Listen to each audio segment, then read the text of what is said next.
ایک دفعہ ایک بچے نے سمندر میں اپنا جوتا کھو دیا تو اس نے بلکتے ہوئے سمندر کے ساحل پہ لکھ دیا کہ یہ سمندر چور ہے، اور کچھ ہی فاصلے پر ایک شکاری نے سمندر میں جال پھینکا اور بہت سی مچھلیوں کا شکار کیا تو خوشی کے عالم میں اس نے ساحل پہ لکھ دیا کہ سخاوت کے لیے اسی سمندر کی مثال دی جاتی ہے۔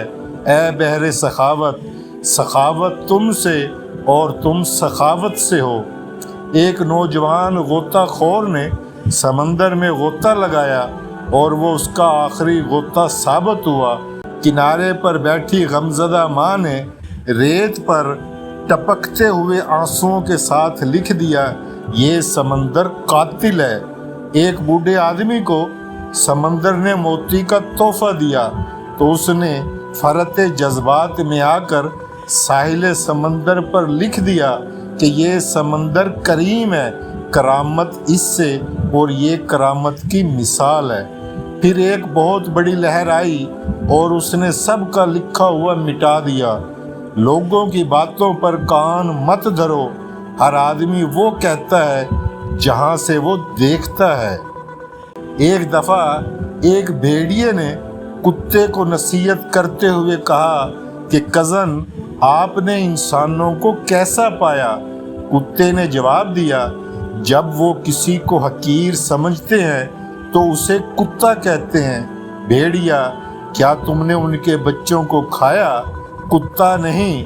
بھیڑیا، کیا تم نے انہیں دھوکہ دیا؟ کتا بولا، نہیں۔ بھیڑیے نے پھر پوچھا، کیا تم نے ان کو میرے حملوں سے بچایا؟ کتے نے جواب دیا کہ ہاں۔ بھیڑیا بولا، بہادر اور ہوشیار کو کیا کہتے ہیں؟ کتا بولا، وہ اسے بھیڑیا کہتے ہیں۔ بھیڑیا بولا، کیا ہم نے تمہیں شروع سے یہ مشورہ نہیں دیا تھا کہ ہمارے ساتھ بھیڑیا بن کر رہو؟ میں نے بارہا ان کے بچوں اور مویشیوں کو مارا ہے، اور وہ اپنے ہیرو کو بھیڑیے کے طور پر بیان کرتے ہیں۔ آپ کو یہ سیکھنا چاہیے کہ انسان اپنے جلادوں کے سامنے سر تسلیم خم کر لیتے ہیں اور اپنے وفاداروں کی توہین کرتے ہیں۔ ان دو چھوٹی سی باتوں سے آپ کو بھی بہت کچھ سیکھنے کو ملے گا۔ ان باتوں کو آگے بھی شیئر کریں۔